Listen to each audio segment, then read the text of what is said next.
कसली उदबत्ती असते, कछुआ छाप उदबत्ती. अरे नसतं तसं बाबा. असे ओढे अंडरग्राऊंड केले, पाणी नाही बसलं, सगळं पाणी बाहेर पडलं. मधी माझ्या भिगवण रोडला आमचे ते अंडरग्राऊंड ड्रेनेजचं काम काही ठिकाणी राहिलं, सगळे तिथं पाणी झालं. काही माझ्यावर टीका केली, कसलं काम चाललंय याचं. आणि मग पुन्हा ते आपण जे चेंबर असतात त्या चेंबरला जाळ्या बिळ्या टाकल्यात. त्याच्यात दुसरा काय उपाय आहे का ते मी बघतो. काही बाबतीमध्ये जर काही उपायच नसेल तर त्याचाही विचार मी करतो. मी तसं नाही म्हणणार नाही. शेवटी माझ्या भागातल्या जनतेचं आरोग्य चांगलं ठेवणं आणि त्याकरता लक्ष देणं तुमचा लोकप्रतिनिधी या नात्याने ते माझं कर्तव्य आहे. आणि त्याकरता मी पडेल ती किंमत मोजायला तयार आहे. अशा पद्धतीनं आपण आपला सर्वांगीण विकास करून घेऊया. आज आपण बारामती एवढी वाढली आहे, परंतु अतिशय गुण्यागोविंदाने आपण बारामतीमध्ये राहतो. माझ्या महिलांना पण रात्री अपरात्री अतिशय सुरक्षित वाटेल असं वातावरण करण्याचा माझा सातत्याने प्रयत्न असतो. मी पोलिसांना नेहमी सांगतो, आता नवीन ॲडिशनल SP आलेत, नवीन DYSP आलेत, त्या सगळ्यांना सांगितलंय अजिबात जर कोणी चुकीचं वागत असेल तर त्याची हायगाई करू नका. त्याला टायरमध्ये घ्या, त्याला काय करायचं ते करा.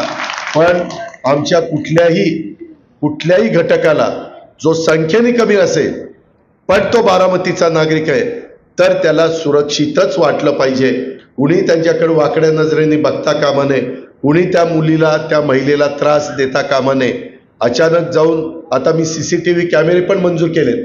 परवा एकनाथराव शिंदे आणि देवेंद्र फडणवीस आलेले होते, त्याच वेळेस आपण त्याचं शुभारंभ केलेला आहे. मी अनेक ठिकाणी बारामतीमध्ये CCTV कॅमेरे ठेवणार आहे. तुमच्यावर माझं नाही पण CCTV कॅमेऱ्याचं लक्ष राहणार आहे. आणि जर कुठं काहीतरी गडबड केली आणि पाय घसरला आणि ते त्याच्यात आला तर मग पोलिसांना म्हणणार की ह्याला टायरमध्ये घ्या आणि बंदोबस्त ह्याचा करा. त्याशिवाय मित्रांनो शिस्त लागत नाही. मी उगीच जाऊ दे रे हे आपलं आहे, जाऊ दे रे हे आपल्या कार्यकर्त्याचं पोरगा आहे. कार्यकर्त्यांनी महिलांनी आपली मुलं मुली नीट वागतायत का, नीट राहतायत का. सध्या ड्रग 4,500 कोटी रुपयाचं ड्रग पकडलं. 4,500 कोटी पार दागेदोरे लंडनला, तिकडे दुबईला, तिकडे दिल्लीला, पंजाबला दागेदोरे निघाले. त्याच्यामध्ये अजून आम्ही लक्ष घालतोय कुठपर्यंत कोण कोण किती मोठी माणसं त्याच्यात सापडू द्या, पण कुणाला तिथं सोडणार नाही. कारण समाज बिघडून काय मिळणार आहे. साधू संतांनी ते सांगितलंय काय तुम्हाला? मला साधू संतांचे आचार विचार काय, माझ्या वारकरी संप्रदायाचं भूमिका काय, आणि आपल्यातले काही लोक चुकीचं कसं वागतात हे नाही खपून घेतलं पाहिजे. शेवटी आपण एकमेकाला आधार दिला पाहिजे, एकमेकाला विश्वास दिला पाहिजे आणि त्याच्यातून कुठल्याही परिस्थितीत भावनिक न होता वसंता कामा करता आपला विकास करून घेण्याच्या करता त्यामध्ये अजून केंद्राची भर त्याच्यामध्ये आणण्याच्या करता गेल्या काही वर्षात केंद्राची भर आपल्याकडे आली नाही. कारण आपण निवडून दिलेला खासदार विरोधी पक्षात राहायचा आणि केंद्रात सत्ता मोदी साहेबांची त्या ठिकाणी यायची. म्हणून आपल्याला आता मोदी साहेबांनाच पंतप्रधान करण्याच्या करता आपल्याला मदत करायची आणि त्याच्यातून त्यांना विजन आहे.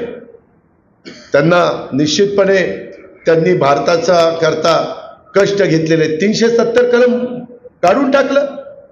अहो आता उद्याच्याला कुणालाही पंजाबमध्ये जाऊन जमीन घेता येईल, जम्मू काश्मीरमध्ये ह्याच्या आधी येत नव्हती. उद्याच्याला ज्यांचा जमीन खरेदी विक्रीचा व्यवहार आहे त्याला काय म्हणतो आपण, रिअल इस्टेट, तर त्यांनी उद्याच ठरवलं जम्मू काश्मीरमध्ये जाऊन जमीन घ्यायची तर त्याला घेता आली पाहिजे. आणि बारामतीकर त्याच्यात वस्ताच आहे, म्हणजे घ्यायला मागं पुढं बघणार नाही. अर्थात कष्ट केलेत, त्यांच्या जमिनीला मोबदला मिळालाय, त्यांनी थोडंसं डोकं चालवलं, जमीन टिकवली आणि चांगले भाव आल्यानंतर व्यवस्थित त्याची गुंतवणूक केली. किंवा मधी काही 1000 कोटी रुपये आपलाच पालखी मार्ग काही मार्ग झाले ना, बारामतीकरांना काही 1000 कोटी रुपये मिळाले. काहींनी व्यवस्थित गुंतवले, काहींनी जमिनी न विकता तिथं रेस्टॉरंटला जागा करून दिली आणि त्यांना भाड्याने दिलंय. काही वंजारवाडीकरांनी पण डोकं चांगलं चालवलंय.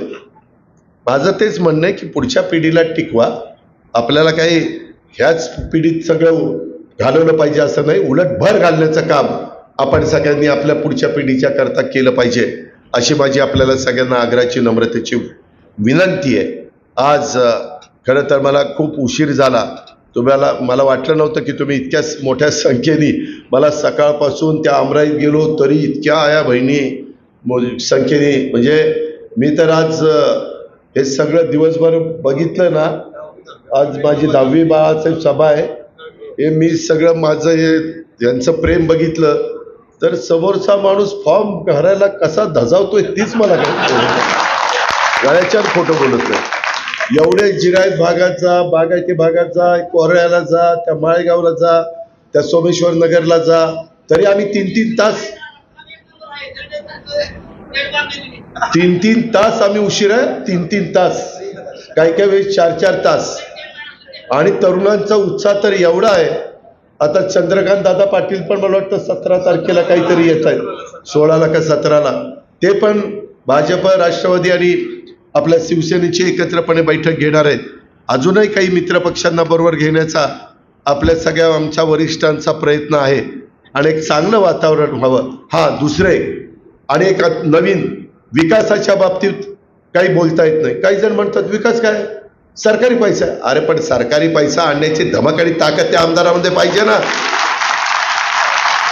काय सगळ्या 288 मतदारसंघामध्ये पैसा जातो काय? उगीच काही पण बोलायचं, काही पण सांगायचं. त्याच्यामध्ये आता नवीन काढलंय, निवडणूक जवळ आली की संविधान बाबासाहेब आंबेडकरांचं